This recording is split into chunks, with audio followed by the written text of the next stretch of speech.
Sir एक राज्यात राबवलं जाणार आहे अशी चर्चा आहे. 6 खासदार जे ठाकरे गटाचे ते आपल्या संपर्कात आहे आणि तो पक्षफुटीसाठी जो नियम आहे त्याच्यासाठी 6 खासदार आहे. त्यामध्ये काही जिल्ह्यांचा समावेश असल्याची चर्चा आहे. कुठले कुठले खासदार आहे केव्हापर्यंत प्रवेश करणार? या बाबतीमध्ये मला असं वाटतं की एखादं मिशन राबवायचं असेल तर ते सांगून राबवलं जात नाही. पण एक मात्र निश्चित आहे की माननीय माजी मुख्यमंत्री आणि विद्यमान उपमुख्यमंत्री आदरणीय एकनाथ शिंदे साहेबांनी जे काम केलंय त्याच्यासाठी मिशन राबवण्याची आवश्यकता नाही. काही लोकांना कळून चुकलेलं आहे की आता वंदनीय बाळासाहेबांचा विचार पुरवणारी शिवसेना ही एकनाथ शिंदे साहेबांच्याच नेतृत्वाखाली चालते. त्याच्यामुळे अनेक लोक संपर्कामध्ये आहे हे निश्चित आहे आणि त्यांचा टप्प्याटप्प्यानं प्रवेश होणार आहे हे देखील निश्चित आहे.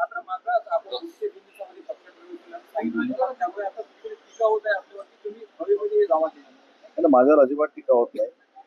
मी ज्या दिवशी सांगितलं होतं त्या दुसऱ्या दिवशी रत्नागिरीमध्ये तो कार्यक्रम करून दाखवलेला होता आणि आजही या मुद्द्यावर मी ठाम आहे.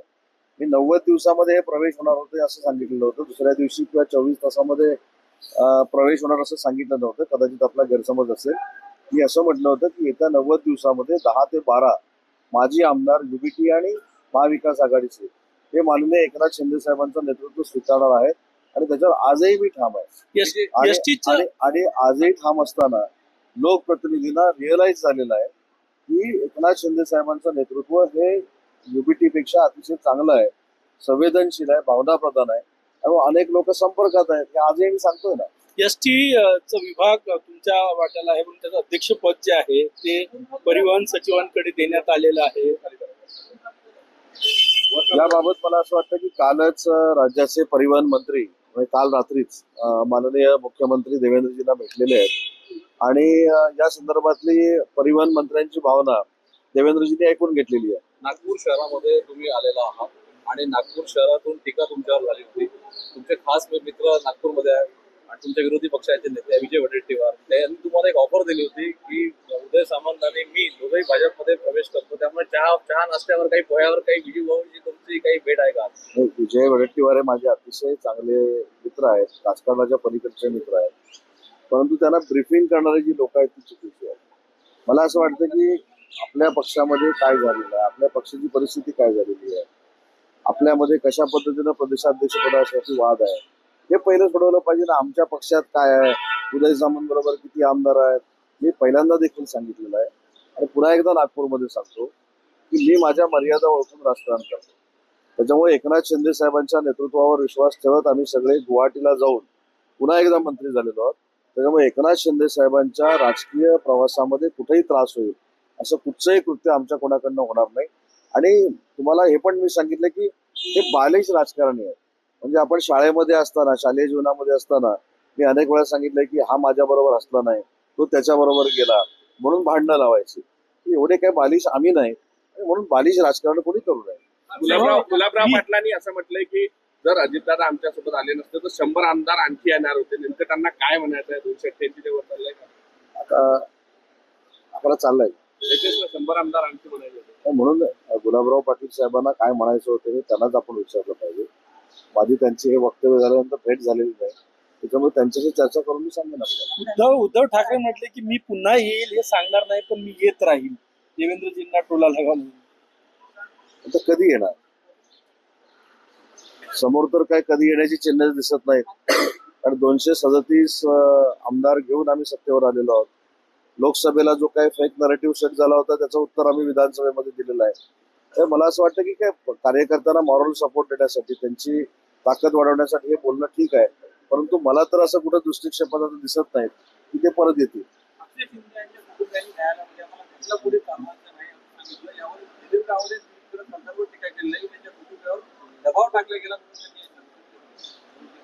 एखादी बाब न्यायालयामध्ये चालू असताना आणि न्यायालयामध्ये त्यांचे वकील काही बाजू मांडत असताना त्याच्यावर बाहेर भाष्य आणि ट्विट करणं योग्य नाही आणि न्यायिक व्यवस्थेवर कायमस्वरूपी आक्षेप घ्यायचा, एकनाथ शिंदे साहेबांच्या नेतृत्वाखाली काम करणाऱ्या शिवसेनेच्या पदाधिकाऱ्यांवर काही आक्षेप घ्यायचा हे काही लोकांची फॅशन बनलेली आहे. त्याच्यामुळे मला त्याच्यावर जास्त काही बोलायचं. लाडकी बहीण योजनेच्या लाभार्थ्यांमध्ये 1 महिन्यात 5 लाख लाभार्थ्यांची घट झालेली आहे. माझी लाडकी बहीण योजना याच्या लाभार्थ्यांमध्ये घट कशामुळे झालेली आहे, थोडीफार जी घट झालेली आहे कशामुळे झालेली आहे त्याच्यामध्ये नियम आहे की 65 वर्षावरचं व्यक्ती चालणार नाही, 4 व्हीलर असलेली व्यक्ती चालणार नाही. आणि अनावधानाने किंवा नजरचुकीने ह्या जर महिला भगिनी त्याच्यामध्ये आल्या असतील तर त्या कमी झालेल्या आहेत. जाणीवपूर्वक मुख्यमंत्री माझी लाडकी बहीण योजना थांबवण्याचा कुठेही हेतू नाही, ती आहे तशीच चालू राहणार आहे. 65 वर्षावरील 1.5 लाख महिला होत्या त्यामध्ये, पण इतर महिलांची संख्या जवळपास 3.5 लाख आहे. आणि मी सांगितलं ना, त्याच्यामध्ये 4 व्हीलरचा पण निकष आहे. त्याच्यामध्ये 2.5 लाख इन्कम दाखवून इन्कम टॅक्स रिटर्न जर भरलेली असेल तो देखील नियम आहे. या सगळ्या नियमाच्या अधीन राहून अशा पद्धतीनं काही फॉर्म कमी झाले असतील, पण सरसकट कुठेही मुख्यमंत्री माझी लाडकी बहीण योजना ही बंद होणार नाही किंवा त्यातले लाभार्थी कमी होणार नाही. ऍडव्हान्टेज विदर्भाच्या कार्यक्रमात तुम्ही आलेला आहात आणि दावोसमध्ये ज्या पद्धतीनं मोठ्या प्रमाणात विदर्भात गडचिरोली, नागपूर, ऍडिशनल बुटीबोरी यांना खूप सारा इन्व्हेस्टमेंट आलेले आहे. काय अपेक्षा आहे तुम्हाला ऍडव्हान्टेज विदर्भात? ऍडव्हान्टेज विदर्भामध्ये नक्की 15,70,000 कोटी मधले कुठचे प्रकल्प हे विदर्भामध्ये आलेले आहेत. विदर्भामध्ये अशा पद्धतीनं भविष्यामध्ये गुंतवणूक होते आणि ती शाश्वत गुंतवणूक आहे हेच विदर्भाला कळावं, यासाठी कदाचित गडकरी साहेबांच्या नेतृत्वाखाली हा कार्यक्रम असेल आणि त्या कार्यक्रमाला उद्योग मंत्री म्हणून उपस्थित आहेत. ऑपरेशन लोटस आप चलाने वाले हैं, आपने बीच में कहा था कई खासदार आपसे संपर्क में हैं. मैं आज भी कह रहा हूँ कि कई एमएलए, कई एमपीज माननीय एकनाथ शिंदे साहब के संपर्क में हैं. आज आप नागपुर में रहते हो इसलिए बार बार ऑपरेशन लोटस बोल रहे हो, लेकिन ऑपरेशन टाइगर है. लेकिन कोई ऑपरेशन की जरूरत नहीं है. माननीय एकनाथ शिंदे साहब के नेतृत्व में जो काम हुआ है इसके लिए लोग रियलाइज हो गए यूबीटे के कि एकनाथ शिंदे साहब का ही नेतृत्व स्वीकार करना चाहिए. और मैंने ये भी बोला था कि अगले 3 महीने में जो एक्स एमएलए है वो बहुत एक्स एमएलए यूबीटी का नेतृत्व छोड़ के माननीय एकनाथ शिंदे साहब का नेतृत्व स्वीकार करने वाले हैं. शिवभोजन थाळी बंद होऊ नये अशा पद्धतीची एकनाथ शिंदे नाराज चल रहे हैं, बैठकों में आते नहीं है. कांग्रेस का कहना है कि महायुति में कुछ भी ठीक नहीं है. कांग्रेस वालों ने खुद का देखना चाहिए महायुति में क्या चालू है, एकनाथ शिंदे साहब नाराज है कि नहीं है, उसके ऊपर एनालिसिस करने के बजाय उनके जो कोई नेता लोग थे जो मुख्यमंत्री बनने जा रहे थे उनका हाल क्या है वो उन्होंने सोचना चाहिए. एकनाथ शिंदे साहब जो 2 दिन पहले जो मीटिंग थी उसमें क्यों शामिल नहीं हुए थे वो खुद मुख्यमंत्री महोदय ने एक मुलाकात में बोल दिया. विपक्ष ने कहा है कि लाडली बहन योजना महाराष्ट्र को कंगाल कर रही है. कौन बोल रहा है? विपक्ष ने कहा. नहीं, विपक्ष को ही मुख्यमंत्री माझी लाडकी बहन योजना ने कंगाल किया है, इसलिए अभी ये आरोप प्रत्यारोप शुरू है. शिवभोजन थाळी बंद होणार का अशा पद्धतीची सध्या चर्चा आहे. विरोधकांकडून टीका होत आहे की शिधा आणि आनंदानं मला असं वाटत नाही की शिवभोजन थाळी ही बंद होईल. उलट त्याच्यामध्ये काही अजून नाविन्यपूर्ण उपक्रम आणले जातील असं माझं वैयक्तिक मत आहे. यासोबत मुंडे प्रकरणात मुंडे राजीनामा मागणार आहेत. एक छोटा बोलतो.